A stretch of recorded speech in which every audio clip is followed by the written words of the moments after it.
It's in my final minutes of being alive, and that's anybody that finds this. I want you to tell my parents. I love them deeply.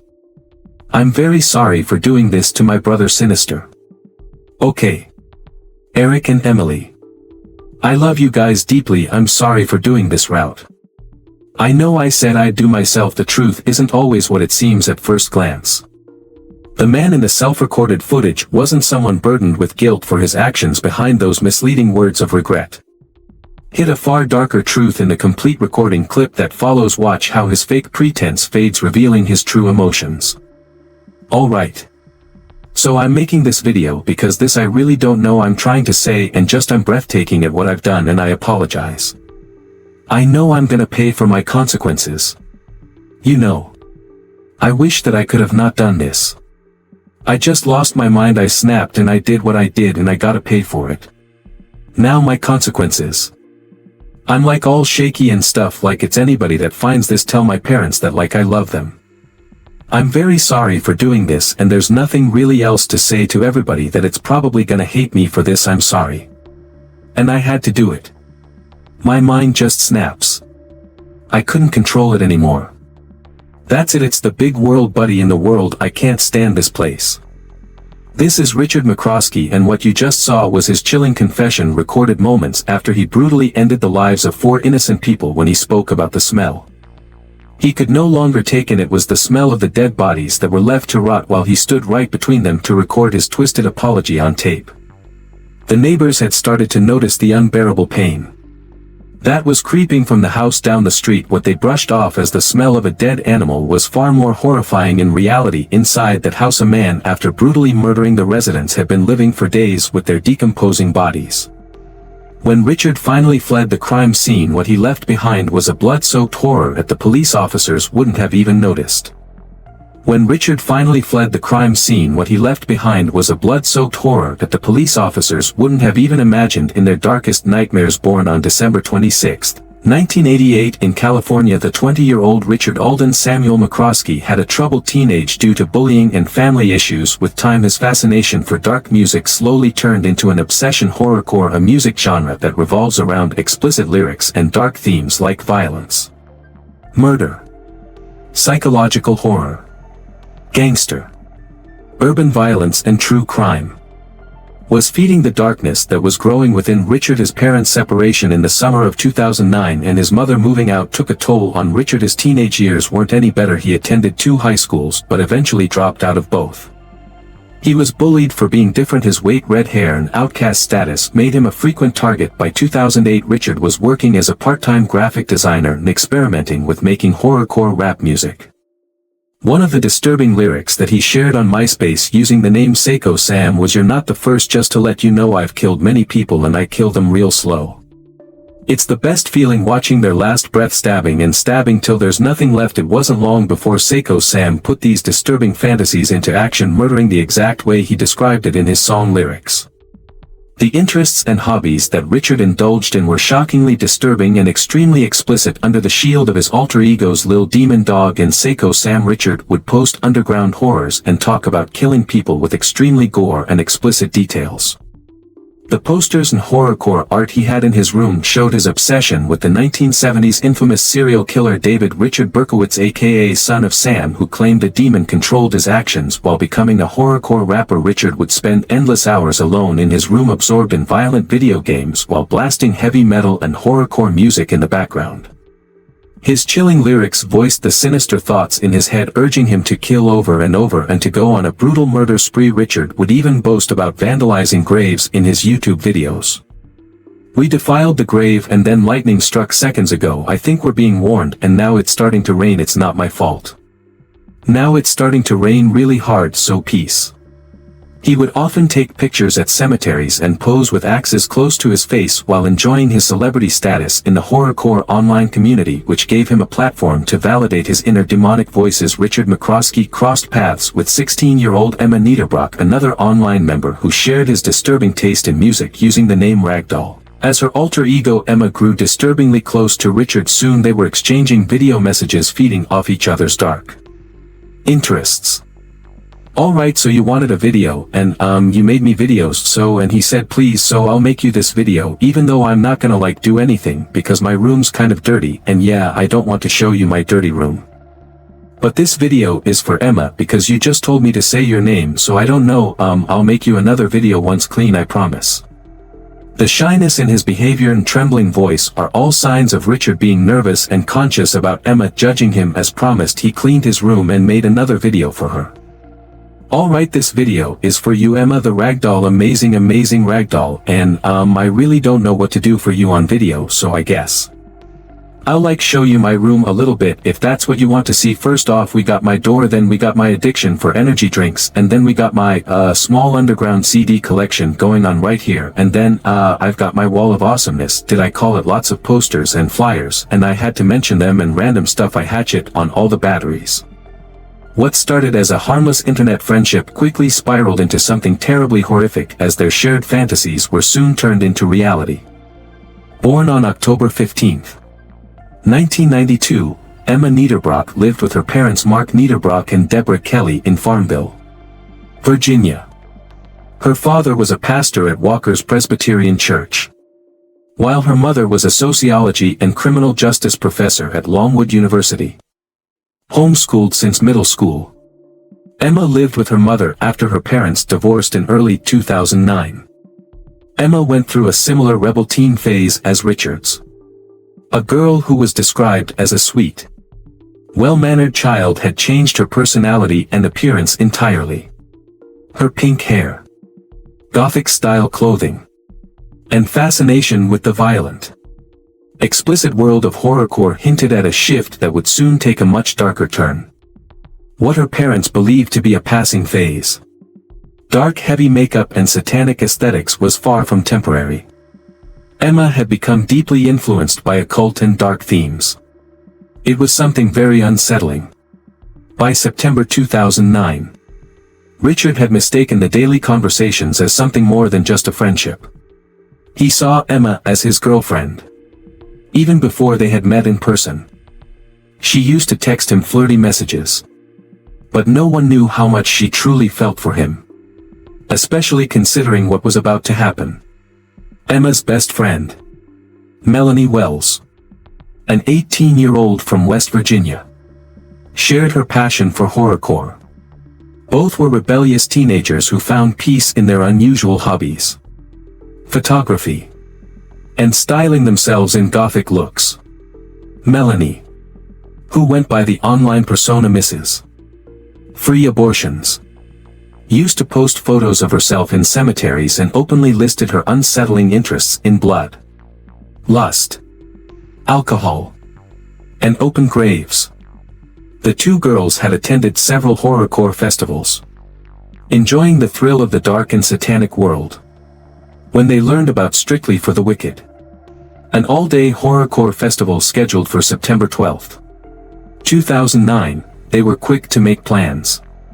But this time was about to be different, as Richard McCroskey would be there too. After months of online conversations, the festival was set to be the moment they would meet in person. But Emma's parents were understandably concerned about their teenage daughter meeting up with an older man she had never met face to face. Despite their reservations and the strain of their recent divorce, Mark and Deborah decided to drive Emma, her best friend Melanie Wells, and Richard to Southgate, Michigan for the festival. They had planned to spend their day out in the city while the girls and Richard attended the event.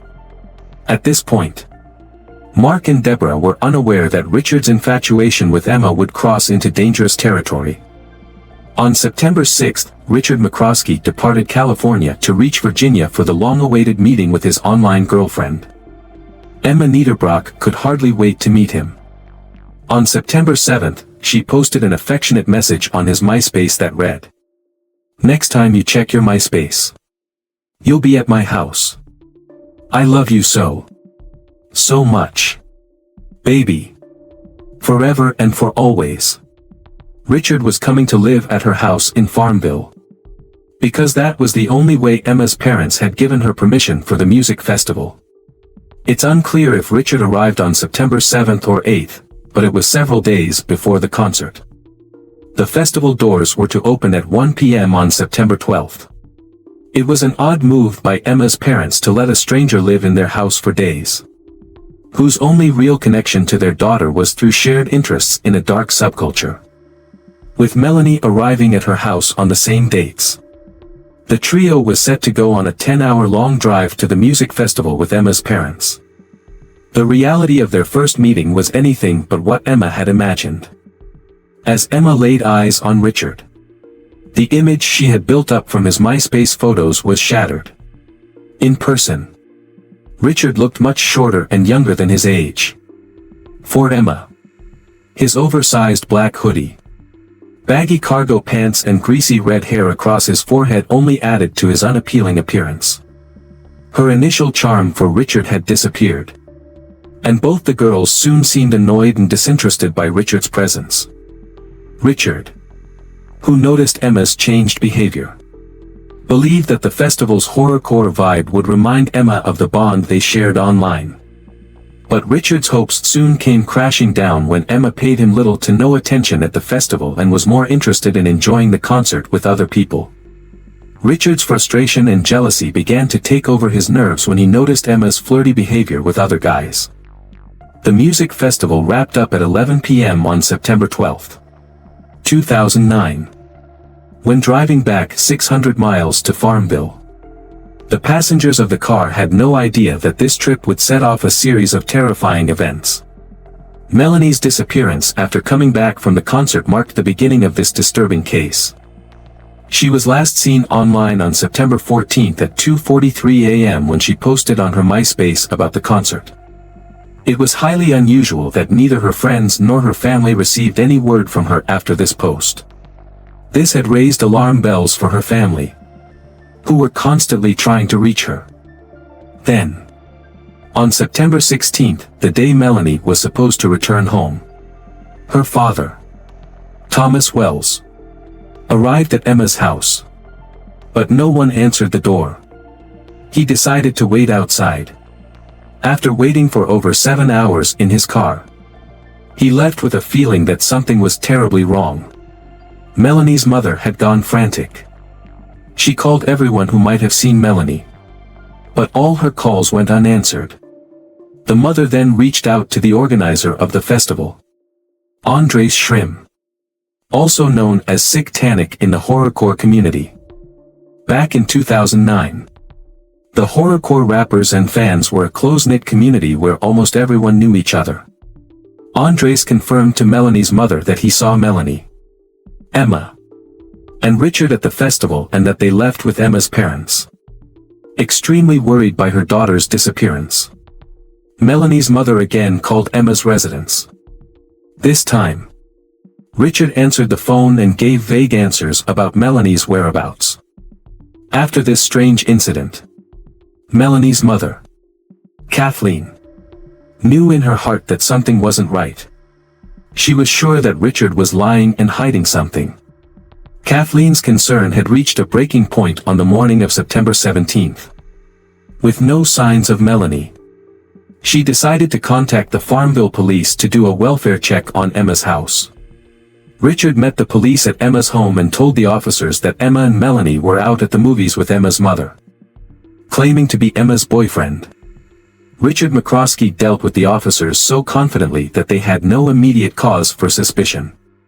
The officers accepted his word and didn't ask to inspect the inside of the house, despite the urgency of the situation. Later, Kathleen decided to call Emma's father, who assured her to check on Melanie and get back to her. What Kathleen didn't know was that 5 p.m. on September 17th was going to be the last time she would hear from him. Mark's silence was deafening. No call came through, and the growing dread made it clear that something was terribly wrong. Desperate for answers, Kathleen Wells phoned the police again on the morning of September 18th. This time, she had convinced the officers to revisit Emma and Deborah's house. And, he's been basically missing. For the past 2.5 days. I can't get a hold of him. His cell phone's turned off. What's worse is the girl that she was staying with. Nobody knows where she is. Her cell phone is turned off. His daughter's boyfriend is staying there. And I've talked to him several times today. And I've gotten different stories from him. But my husband went down. He was supposed to pick up my daughter yesterday. And, he went down there. And he arrived at about 11 o'clock in the morning. He sat there for 8 hours outside the house. Nobody showed up. Nobody answered the door. I mean, we're about 4 hours away here. And, well, I don't know what else to do. At 3:20 p.m., the police officers found the front door of the house unlocked. And Richard, who had been there the previous day, was nowhere to be seen. But what made them realize the gravity of the situation was the nauseating smell of rotting dead bodies that welcomed them at the main door.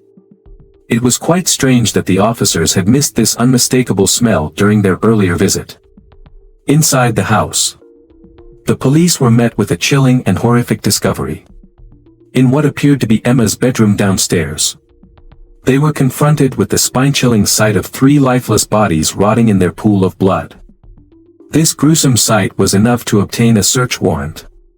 While searching the house for evidence, the police officers then found another body in a room upstairs, which was later identified to be Emma's mother, Deborah Kelly's body. The dead bodies downstairs were eventually confirmed as Mark Niederbrock, Emma Niederbrock, and Melanie Wells. The brutality of the murders and the chilling evidence had left the investigators haunted. Without revealing the details, the police confirmed severe blunt force trauma as the cause of death. All the police had to do was sift through evidence and check Emma and Melanie's social media accounts to connect the dots. The 5th person, who had been to the festival with the victims and returned to Farmville with them, was missing. One officer remembered speaking to Richard during the welfare check at Emma's home. The realization hit the officers hard, and a manhunt for Richard McCroskey was launched. The police had another strange encounter with Richard 12 hours before the discovery of the bodies. At around 4 a.m. on September 18, Richard McCroskey was issued a ticket for driving a car without a license that he had stuck in a ditch. When asked about the car, he casually mentioned it belonged to his girlfriend's dad. At that moment, no one could have imagined that the 20-year-old had fled after murdering 4 people with a hammer and maul. As per a tow truck driver who offered him a ride, Richard stunk like the devil. The motive behind the brutal murders was Richard's rage toward Emma for rejecting his love. The other 3 victims happened to be in the wrong place at the wrong time. Fueled by alcohol and marijuana, Richard grabbed a ball-peen hammer and first attacked Melanie, who was asleep on the couch. Next, he went upstairs and killed Emma's mother before ending Emma's life in her downstairs bedroom. All 3 women were murdered in their sleep on September 15th. Then, on September 17th, when Emma's father paid a visit to his ex-wife's house to check on Melanie, Richard spared no time to beat him to death with a wood-splitting maul.